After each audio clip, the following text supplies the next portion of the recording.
Tanah adalah sumber kehidupan. Satu sendok tanah yang sehat memiliki jumlah organisme lebih banyak dari jumlah manusia di bumi. Tanah yang sehat menghasilkan tanaman yang sehat karena sirkulasi air, oksigen, dan nutrisi menjadi lebih mudah. Jaringan tanaman yang kompleks dibangun atas simbiosis dari mikroorganisme. Itulah yang menjadi dasar bagi ekosistem yang akhirnya menguntungkan bagi tanaman. Namun tekanan dari pertanian konvensional berperan besar dalam jatuhnya kualitas tanah. Penggunaan bahan-bahan sintetis mendorong tanah menuju ketandusan. Tapi terdapat satu solusi permanen untuk mengatasi masalah ini, biochar. Biochar kaya akan kandungan karbon yang akan memberikan banyak keuntungan sekaligus. Secara fisik, struktur mikroskopik biochar dapat meningkatkan kapasitas tanah dalam menahan air, mendorong pembentukan nutrisi, dan membuatnya terus berada di situ, yang berarti segala hal yang dibutuhkan oleh tanaman selalu tersedia dan mudah diakses oleh akar. Secara biologi, biochar menyediakan tempat tinggal bagi mikroba-mikroba baik yang bersimbiosis dengan akar, sehingga membantu menangkal gangguan dari organisme buruk. Secara kimiawi, biochar yang tinggi karbon sangat baik untuk proses yang disebut pertukaran kation. Artinya, nutrisi yang lebih baik bagi akar tanaman akan selalu diperbarui. Karena kemurnian dan sifat alaminya, biochar dapat bertahan di dalam tanah untuk waktu yang sangat panjang. Inilah yang menyebabkan biochar dapat dikatakan sebagai pembenah tanah yang permanen.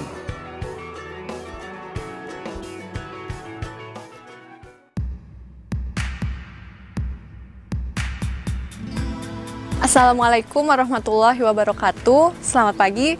Kami dari Fakultas Pertanian Universitas Gadjah Mada di sini bermaksud untuk membagikan informasi tentang teknologi pertanian yang disebut dengan biochar.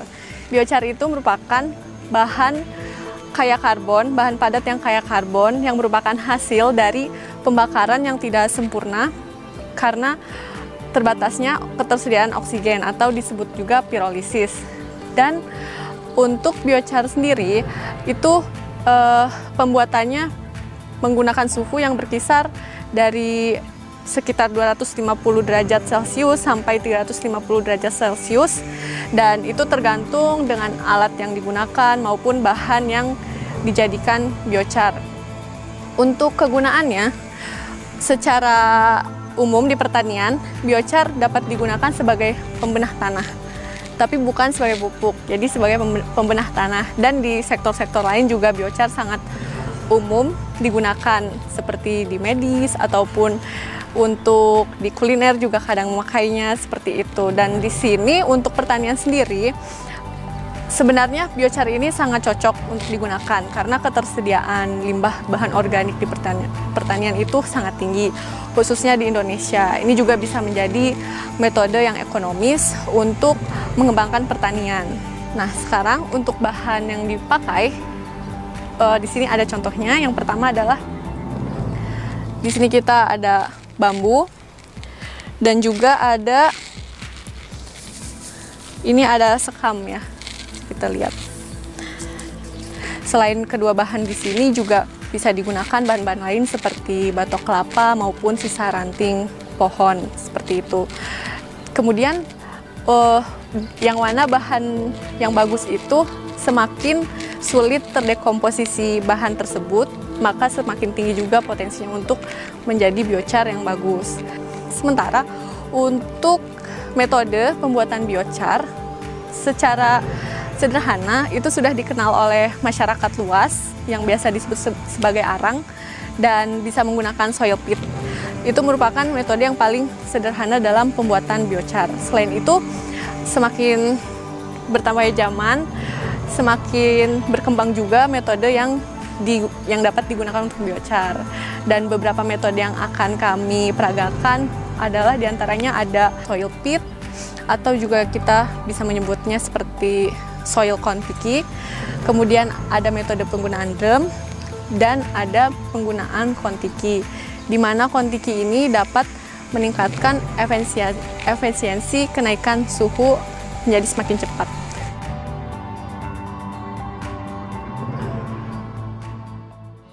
Metode pembuatan biochar yang paling umum digunakan oleh masyarakat atau petani adalah metode soil pit. Metode ini berprinsip pada pemanfaatan dinding tanah sebagai media pembakaran. Kami telah memodifikasi alat ini berbentuk kon atau berbentuk kerucut. Hal ini bertujuan untuk meminimalisir oksigen yang masuk sehingga emisi yang ditimbulkan pada saat pembakaran itu lebih sedikit. Alat ini berdiameter 2 meter dan tinggi 1,5 meter dengan sudut kemiringan 60 derajat. Alat ini mampu membakar bahan mentah sebanyak 2 kuintal dengan lama pembakaran selama 4 jam dan suhu yang dicapai adalah 600 derajat Celcius.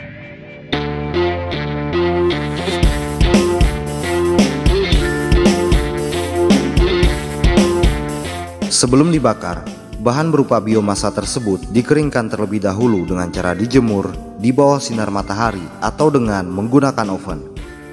Hal ini bertujuan untuk mengurangi kadar air dalam biomasa, sehingga mempercepat proses pembakaran dan mengurangi asap pembakaran agar hasilnya lebih homogen atau seragam. Biomasa yang sudah kering segera akan dibakar di dalam soil pit. Dalam proses pembakaran, pertama kita harus menyalakan pemantik api dahulu. Pemantik api bisa dibuat dengan cara membakar bahan yang mudah terbakar seperti jerami, serpihan bambu, atau sabut kelapa kering. Setelah api menyala stabil, biomasa kering tersebut kita masukkan ke dalam soil pit. Selama proses pembakaran, jika diperlukan, suhu pembakaran diukur beberapa kali dengan menggunakan termometer tembak atau infrared.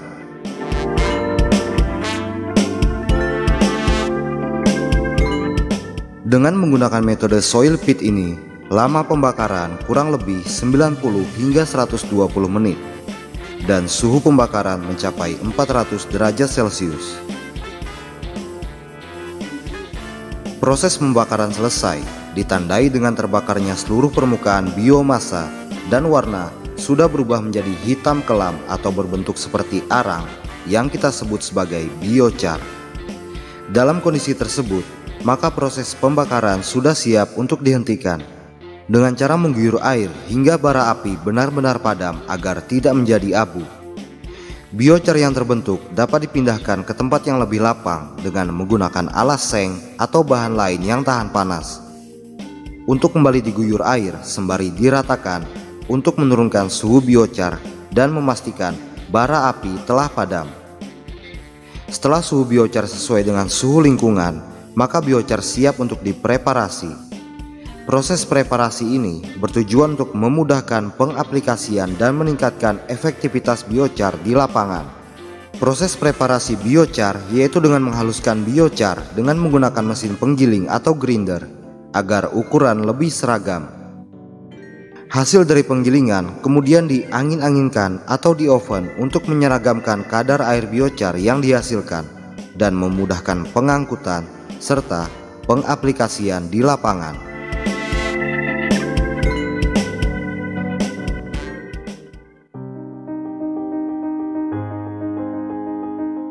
Dalam kesempatan kali ini, kami ingin memperkenalkan metode pembuatan biochar dengan menggunakan drum yang telah dimodifikasi sedemikian rupa dengan mempertimbangkan bahwa metode ini lebih cepat, mudah, dan praktis.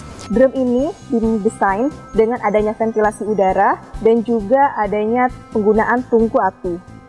Pengembangan metode ini bertujuan untuk memperbaiki dari proses pembuatan dan hasil dari biochar itu sendiri. Terdapat beberapa hal yang perlu diperhatikan dalam pembuatan drum yang akan digunakan untuk memproduksi biochar. Antara lain adalah pemilihan drum itu sendiri.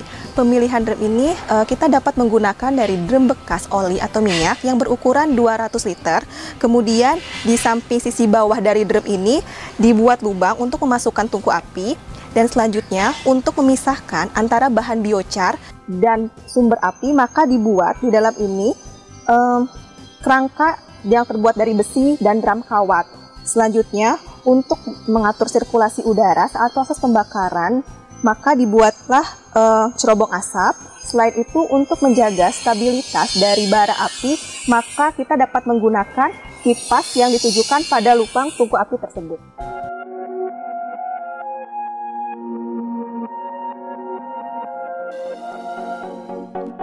Pembuatan biochar dengan menggunakan metode drum kali ini kita hanya menggunakan bahan berupa sekam padi.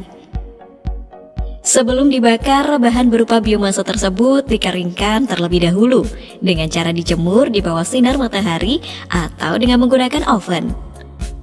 Hal ini bertujuan untuk mengurangi kadar air dalam biomasa sehingga mempercepat proses pembakaran, mengurangi asap pembakaran, dan agar hasilnya lebih homogen. Biomasa yang sudah kering bisa segera dibakar di dalam drum. Dalam proses pembakaran, pertama kita harus menyalakan api di tungku.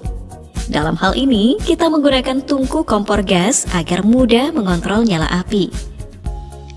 Setelah api menyala stabil, sekam padi kita masukkan ke dalam drum dengan cara dituangkan mengelilingi cerobong jaring atau keranjang di tengah drum tersebut secara perlahan agar api tetap stabil.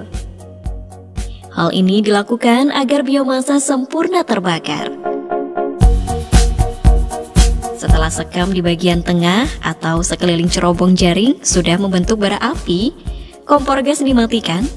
Kemudian dari lubang bawah, kipas angin dinyalakan, guna untuk menstabilkan api yang menyala dalam sekam.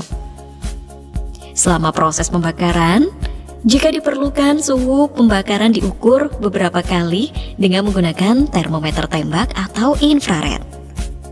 Dengan menggunakan metode drum ini, lama pembakaran kurang lebih 60 hingga 90 menit dan suhu pembakaran mencapai 300 hingga 400 derajat Celcius.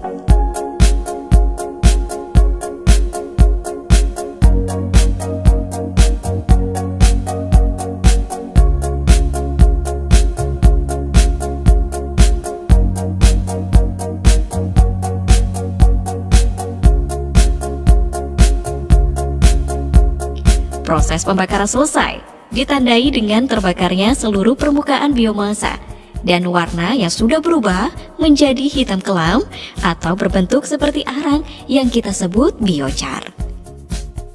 Dalam kondisi tersebut, maka proses pembakaran sudah siap untuk dihentikan dengan cara mematikan kipas angin dan mengguyur air hingga bara api benar-benar padam agar tidak menjadi abu. Biochar yang terbentuk dapat dipindahkan ke tempat yang lebih lapang dengan menggunakan alas seng atau bahan lain yang tahan panas untuk kembali diguyur air sembari diratakan untuk menurunkan suhu biochar dan memastikan bara api telah padam. Hasil dari metode drum ini, sekam padi semula seberat 30 kg menjadi biochar seberat 16 kg. Setelah suhu biochar sesuai dengan suhu lingkungan, maka biochar siap diaplikasikan di lapangan.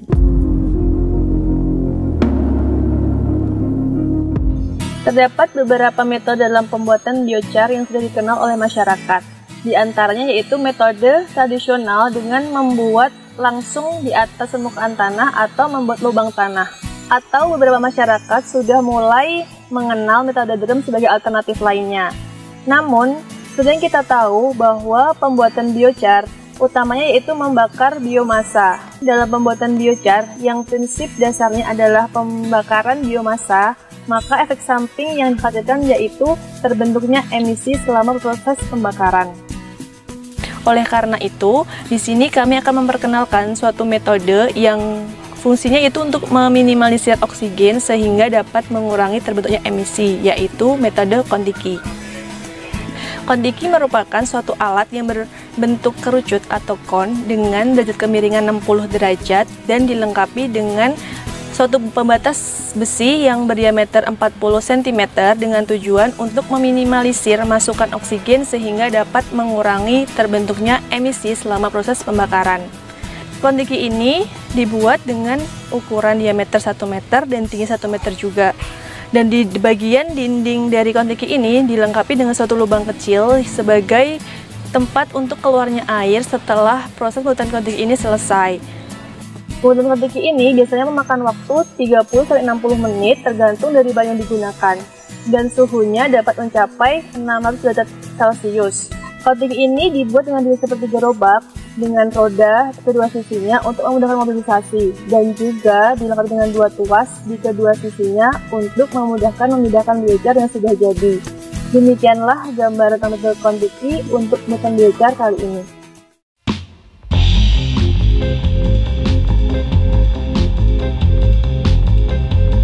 Biomasa yang sudah kering segera akan dibakar di dalam Kontiki.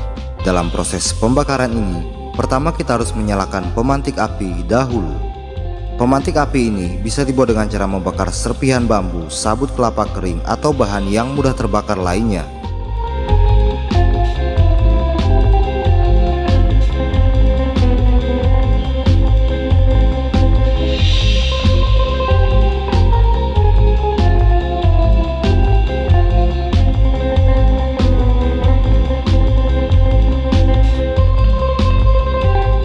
Setelah api menyala stabil, biomasa kering tersebut kita masukkan ke dalam Kontiki dengan cara disusun seperti menyusun kayu dalam pembuatan api unggun secara perlahan agar api tetap stabil. Hal ini dilakukan agar biomasa sempurna terbakar. Penambahan biomasa dilakukan hingga Kontiki penuh. Selama proses pembakaran, jika diperlukan, suhu pembakaran diukur beberapa kali dengan menggunakan termometer tembak atau infrared untuk mengetahui konsistensi suhu pembakaran.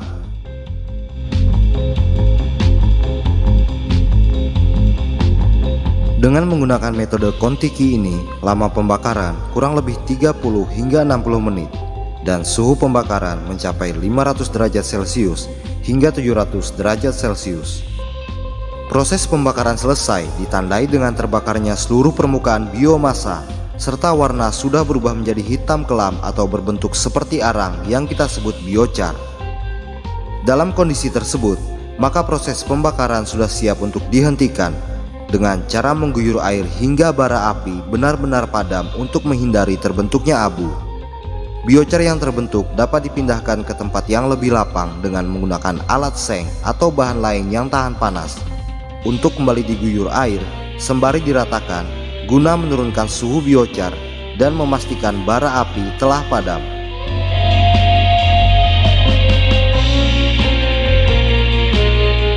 Setelah suhu biochar sesuai dengan suhu lingkungan, maka biochar siap dihancurkan atau dihaluskan. Proses penghalusan ini bertujuan untuk memudahkan aplikasi serta meningkatkan efektivitas biochar di lapangan. Proses penghalusan biochar yaitu dengan menggunakan mesin penggiling atau grinder. Hasil dari penggilingan kemudian diangin-anginkan atau di oven untuk menyeragamkan kadar air biochar yang dihasilkan serta memudahkan pengangkutan dan pengaplikasian di lapangan. Hasil dari metode ini, bambu yang semula seberat 45-50 kg menjadi biochar seberat 20-25 kg.